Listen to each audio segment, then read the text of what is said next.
They met at a gas station just outside the city, the kind riders stop at before the road opens wide and empty.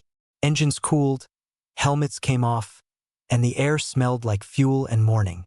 She was tightening her gloves when he pulled in beside her, nodding once in that quiet biker way that meant recognition, not interruption. Different bikes, different styles, same instinct to ride early before the world got loud. They didn't talk at first. They didn't need to. When they rolled out, it happened naturally. One fell in behind the other, distance perfect, pace respectful. The road curved through hills and forest, asphalt smooth and forgiving. She led through the first stretch, confident and clean. He followed without pressure, reading her lines, trusting her choices. At a lookout, they stopped. Coffee from a thermos. A few words exchanged about the route ahead. She mentioned a turn most people missed. He smiled and said those were usually the best ones. They rode longer than planned. Miles stacked up quietly. Sometimes he led, sometimes she did. They learned each other's rhythms without speaking, when to push, when to back off, when to stop. At a small-town diner, they sat in riding jackets, laughing at nothing specific, sharing stories about bikes they'd loved and bikes that had taught them lessons the hard way. Riding had made the conversation honest. No posturing, no rush. Later, the weather shifted. Wind picked up. Clouds moved in fast. The road got slick.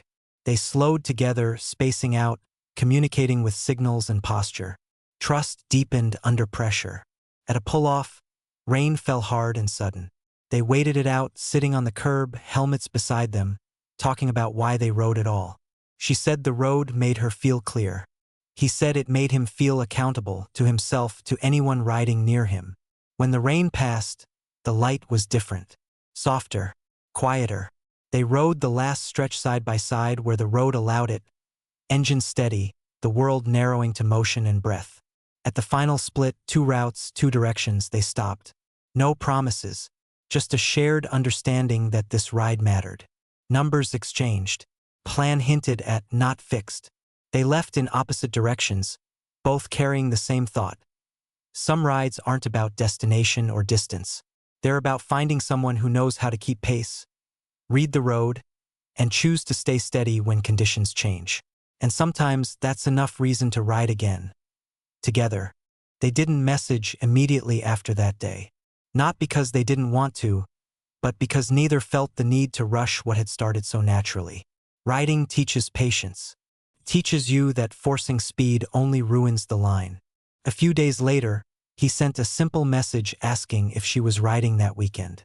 She replied with a location and a time, no extra words. That was enough. The second ride felt different from the first. Familiar but deeper. They already trusted each other's pace. Already knew how the other reacted to traffic, to curves, to sudden changes in weather. This time, they planned a longer route, mountain roads that demanded attention and rewarded focus. The climb was quiet, the air cooler, the world opening wider with every turn. At the top, they shut off the engines and let the silence settle. Felt earned. They talked more now, not about everything but about what mattered.